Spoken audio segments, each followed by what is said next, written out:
नमस्कार, live cities के night bulletin Bihar चुनाव चालू आहे में आपका स्वागत है। मैं गरिमा भारती।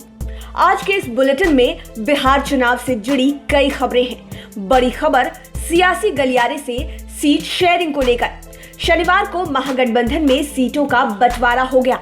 सबसे ज्यादा सीटें राजद के कोटे में गई, जबकि सबसे कम सीपीआई की झोली में आई। तेजस्वी ने कहा कि हम ठेठ बिहारी हैं और वादा पूरा करते हैं। न्यूज बुलेटिन में यह भी बताएंगे कि महागठबंधन के पीसी में ही वीआईपी ने आखिर क्यों बवाल कर दिया। वीआईपी सुप्रीमो मुकेश सहनी ने यहां तक कह दिया कि तेजस्वी ने मेरी पीठ पर खंजर भोंका है।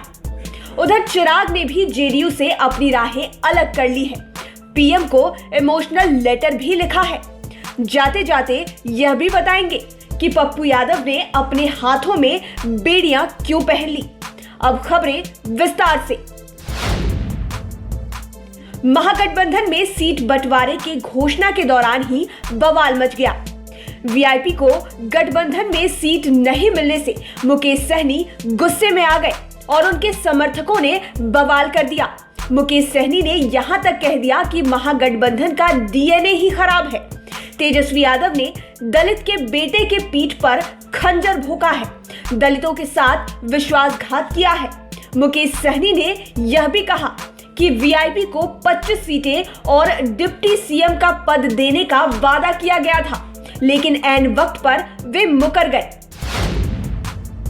विधानसभा चुनाव को लेकर महागठबंधन में सीट शेयरिंग की घोषणा आज हो गई। तेजस्वी यादव ने इसकी घोषणा की। महागठबंधन के घटक दलों के संयुक्त प्रेस कॉन्फ्रेंस में तेजस्वी ने कहा कि राजद को 144, कांग्रेस को 70, माले को 19, सीपीआई को 6 तथा सीपीएम को 4 सीटें दी गई है। कहा कि वीआईपी और जेएमएम को अपने कोटे से बाद में सीटें देंगे। वीआईपी की सीटों की घोषणा नहीं होने पर ही बवाल मच गया।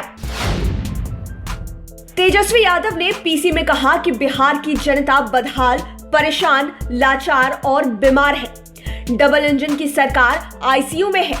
बेरोजगारी भुखमरी नहीं खत्म कर पाए, कारखाना नहीं लगा, युवाओं पर डंडे बरसाने का काम किया, किसानों का शोषण करने का काम किया है। उन्होंने कहा कि मौका मिला तो उनके मान सम्मान की रक्षा जरूर करेंगे, सुरक्षा करेंगे, सभी जात व धर्म के लोगों को साथ लेकर चलेंगे।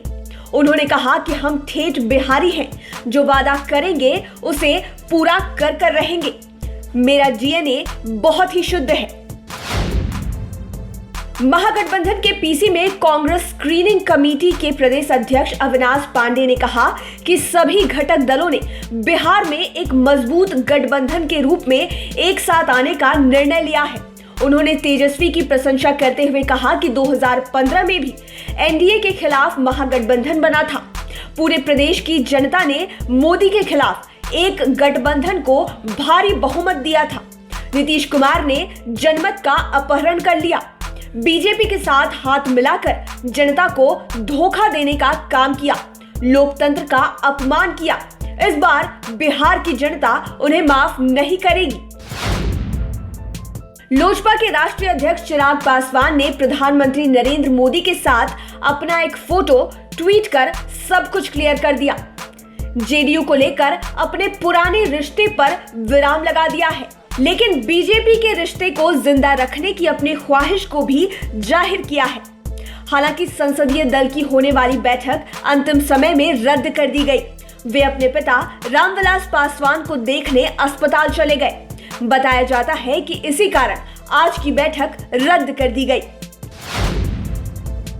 चिराग पासवान ने इमोशनल ट्वीट में लिखा कि मुझे गर्व है कि मुझे ऐसे प्रधानमंत्री के साथ एक सांसद के तौर पर कार्य करने का मौका मिला, जिनके कुशल नेतृत्व के लिए उन्हें पूरी दुनिया में जाना जाता है। प्रधानमंत्री नरेंद्र मोदी जी ने भारत का परचम पूरी दुनिया में लहराया है। आज हम गर्व से कहते हैं कि हम भारतीय हैं। प्रधानमंत्री नरेंद्र मोदी ने आम जनता के जीवन स्तर को ऊंचा उठाने के लिए कई कदम उठाए हैं। पीएम से प्रेरणा लेते हुए लोक जनशक्ति पार्टी ने 4 लाख बिहार वासियों के सुझाव को लेकर Bihar first Bihari first vision document 2020 तैयार किया है, जिससे बिहार व बिहारी को पहले स्थान पर लाया जा सकता है। बिहार विधान परिषद चुनाव के लिए नामांकन की प्रक्रिया शुरू हो चुकी है। जेडीयू की ओर से देवेश चंद्र ठाकुर ने तिरहुत स्नातक सीट के लिए नामांकन किया। उनके नामांकन में मंत्री अशोक चौधरी व मंत्री संजय झा भी शामिल हुए। इसी तरह कांग्रेस की ओर से दरभंगा में मदन मोहन झा और बीजेपी पटना में नवल किशोर यादव ने शिक्षक निर्वाचन क्षेत्र के लिए नामांकन का पर्चा दाखिल किया। आपको बता दें कि विधान परिषद की वोटिंग 22 अक्टूबर को होनी है। राजद सुप्रीमो लालू यादव के बड़े बेटे तेज प्रताप यादव की तबीयत शनिवार को दोपहर बाद अचानक बिगड़ गई। वे चक्कर खाकर जमीन पर गिरे और तड़पने लगे। उनके साथ रह रहे लोगों ने इसकी जानकारी उनकी मां राबड़ी देवी और छोटे भाई तेजस्वी यादव को दी। पूर्व स्वास्थ्य मंत्री तेज प्रताप यादव की तबीयत बिगड़ने की सूचना मिलते ही मां राबड़ी देवी घबरा गई। नेता प्रतिपक्ष तेजस्वी यादव भी चिंतित हो गए। दोनों तेज प्रताप के आवास पर पहुंचे। इसके बाद उन्हें अपने साथ 10 सर्कुलर रोड स्थित आवास ले गए। एम्बुलेंस को भी बुला लिया था। बाद में वे ठीक हुए। हम पार्टी के मुखिया जीतन राम मांझी ने लोजपा अध्यक्ष चिराग पासवान पर हमला बोला है। मांझी ने कहा कि लोटा के लिए बटलोही नहीं खोना चाहिए। उन्होंने यह भी कहा कि जब नीतीश कुमार से उनका भला नहीं हुआ तो उन्हें अंगूर खट्टे लगने लगे। दरअसल एनडीए में सीट शेयरिंग को लेकर काफी विवाद चल रहा है। इसी को लेकर मीडिया ने जब मांझी से बात की तो वे भड़क गए। हाथरस गैंग रेप मामले में जाप सुप्रीमो पप्पू यादव ने एक बार फिर योगी सरकार के खिलाफ निशाना साधा है। इतना ही नहीं, उन्होंने आज अपने अंदाज में प्रदर्शन किया। पप्पू यादव ने हाथ में बेड़ियां और आंख पर काली पट्टी बांधकर यूपी सरकार के खिलाफ जमकर नारेबाजी की। पप्पू ने कहा कि देश में बेटियां दहशत में जी रही हैं, उन्हें इंसाफ दिलाने की जरूरत है। ऐसे मामलों में स्पीडी ट्रायल हो। बिहार से जुड़े हुए तमाम अपडेट्स के लिए आप लाइव सिटीज के साथ बने रहें। अगर आप ये वीडियो YouTube पर देख रहे हैं तो हमारे चैनल को सब्सक्राइब करें और Facebook के माध्यम से देख रहे हैं तो पेज को जरूर लाइक करें। नमस्कार।